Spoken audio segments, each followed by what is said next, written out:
Hello everybody, my name is Matthew Staten, and today I will be presenting on triclosan exposure and the effects thereof. I'd like to begin by posing the question, what is triclosan? Triclosan, commonly abbreviated as TCS, is an antimicrobial agent that has had widespread use in consumer products since its introduction in 1972. It was initially used in antibacterial hand soap, and a few years later it then began to be used in toothpastes, shampoos, mouthwashes, really a large variety of antibacterial consumer products.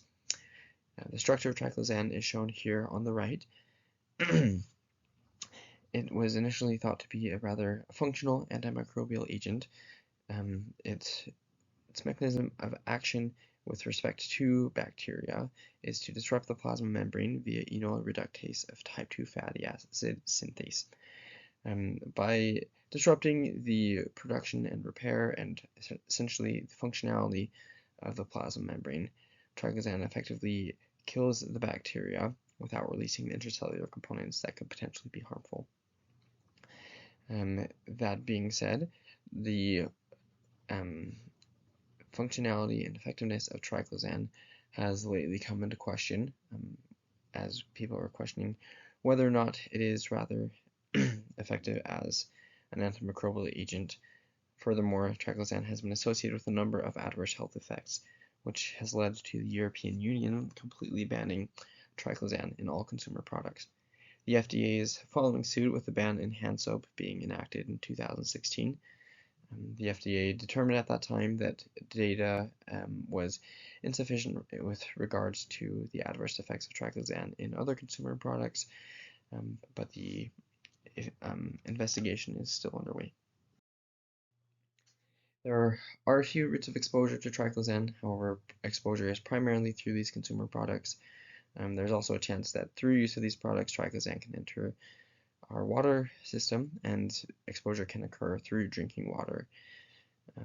Another source of exposure that is of concern is actually breastfeeding, as infants are exposed to triclosan through their mother who has high levels of triclosan in her bloodstream.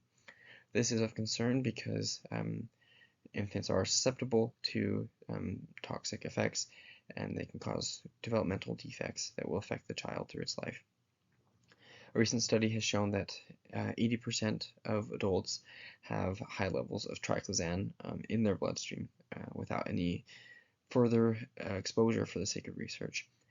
This exposure that was in place for these adults was on average 0.4 nanomolar of TSC per milligram of body tissue. This high level is able to occur because of the lipophilic nature of triclosan. It can be rapidly absorbed. It is primarily absorbed through the mucous membranes of the mouth, which is particularly of concern where triclosan is primarily used in toothpaste and mouthwashes. After being absorbed through the mouth, triclosan can be distributed through the body. It is persistent because of this lipophilic nature, and it can become most concentrated in the liver. There are a number of symptoms that are associated with triclosan exposure. As previously stated, the FDA determined that the evidence of causation versus correlation was not established enough to warrant a complete ban on triclosan in all consumer products. However, the association has been shown, and further research is warranted and is underway. To start off, triclosan has been associated with immune disruption. This includes an increased risk of asthma, allergies, and food sensitization. It has been linked with birth defects and decreased birth rates, as can be seen as well in the diagram on the right. It can lead to increased spontaneous abortion rates, as well as a decrease in the newborn's weight, length, head circumference, and overall health, as well as a decrease in birth rates. Triclosan also increases the levels of reactive oxygen species, and as we discussed in this course, these species are quite harmful to the body. The radical reactions that can occur with DNA can lead to cancer and other harmful conditions. Triclosan also increases a hormone called triiodothyronine, or T3. The increase of T3 levels causes a metabolic disruption, as T3 is a very important hormone for metabolic function. As was mentioned briefly, triclosan can increase the risk of cancer. The two forms of cancer that have been particularly of interest are liver cancer and breast cancer. Triclosan also decreases cardiovascular function as a whole and increases antibacterial resistance. And this is of concern in today's healthcare world as strains of bacteria develop further antibacterial resistance.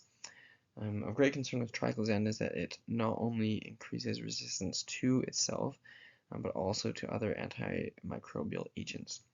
This means that through widespread use of triclosan, the bacteria that we are trying to fight can develop resistance not only to triclosan, but also to other antibiotics that could be essential further down the line for various infections. And finally, triclosan can disrupt the ecological balance of the oral flora. This was the focus of my research through the International Science Fair in high school, as I discovered that triclosan essentially decreases the diversity of the oral flora.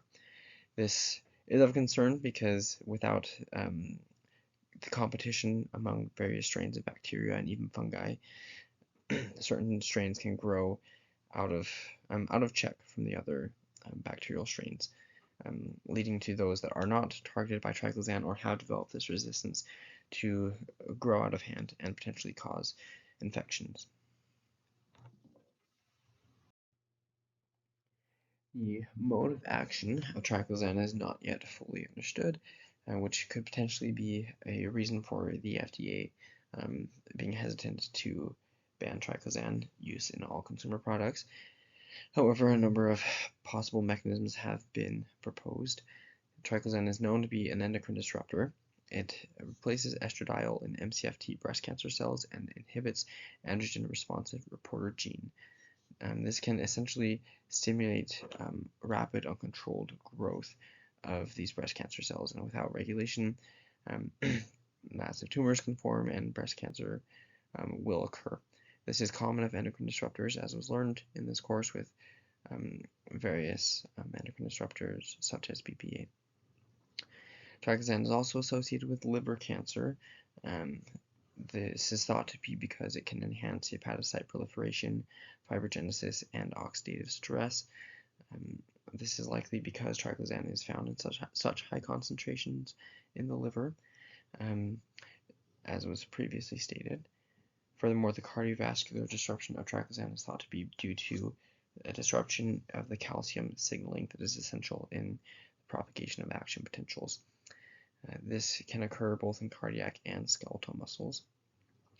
And finally, as is seen in the diagram here to the right, triclosan can be degraded in the environment to form a number of substances that can be harmful and toxic. Of particular interest are the two on the left, 2,8-dichlorodibenzo-P-dioxin and 2,7-dichlorodibenzo-P-dioxin. We discussed dioxins quite thoroughly in this course with their toxic effects such as chloracne, increased risk of cancer, and in acute and extreme cases, even death.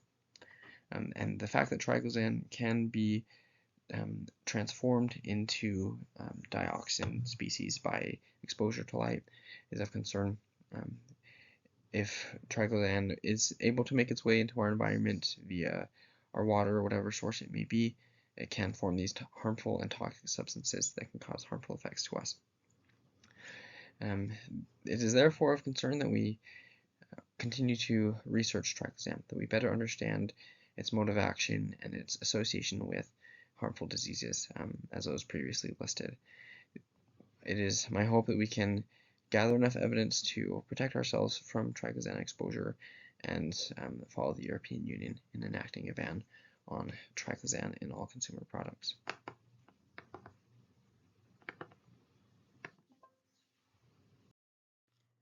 I would like to now take just a moment to acknowledge my sources.